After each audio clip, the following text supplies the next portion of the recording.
నగర ప్రజలందరికీ నా యొక్క హృదయపూర్వక కృతజ్ఞతలు తెలియజేస్తున్నాను.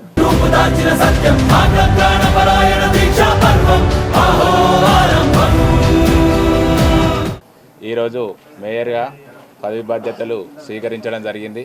దీనికి సహకరించిన కేంద్ర హోంశాఖ సహాయ మంత్రి వర్యులు శ్రీ బండి సంజయ్ గారికి, అలాగే రాష్ట్ర అధ్యక్షుడు రామచంద్రరావు గారికి, రాష్ట్ర నాయకత్వానికి, జాతీయ నాయకత్వానికి, అలాగే జిల్లా అధ్యక్షులకు, జిల్లా నాయకత్వానికి అందరికీ నా యొక్క హృదయపూర్వక నమస్కారాలు.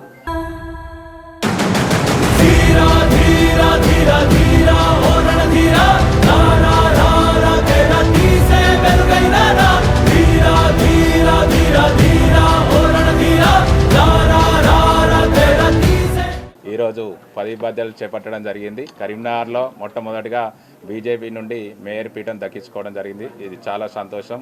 ప్రజల సహకారంతో ఇది కళ నెరవేరడం జరిగింది. తప్పకుండా 66 డివిజన్ల గౌరవ కార్పొరేటర్ల సహకారంతో రానున్న 5 సంవత్సరాల్లో కరీంనగర్ను సుందరంగా తీర్చిదిద్దే దిశగా మా అడుగులు ఉంటాయని మీడియాకు తెలియజేయడం జరుగుతుంది. అలాగే నగర అభివృద్ధిలో పాలకవర్గ సభ్యులందరి సహకారంతో, కేంద్ర రాష్ట్ర ప్రభుత్వాల సహకారంతో నగరాన్ని మరింత సుందరవంతంగా తీర్చిదిద్దే ప్రయత్నంలో ముందుంటామని తెలియజేస్తున్నాము. ప్రజలకు కావలసిన మౌలిక వసతుల విషయంలో కానీ, నగరపాలక సంస్థలో ప్రజలకు అవసరం ఉన్న పౌర సేవలు కానీ వారికి వేగవంతంగా జరిగే విధంగా చర్యలు చేపట్టడం జరుగుతుంది.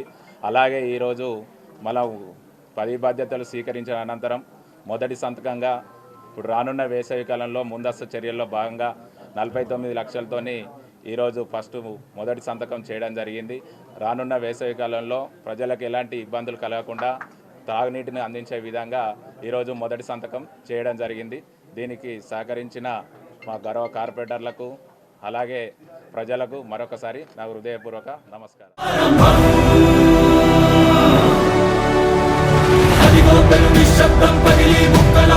భీకర దృశ్యం అలలెగసిన దర్యాల గడి ఆగ్రహ తేజమై రూపు దాల్చిన సత్యం.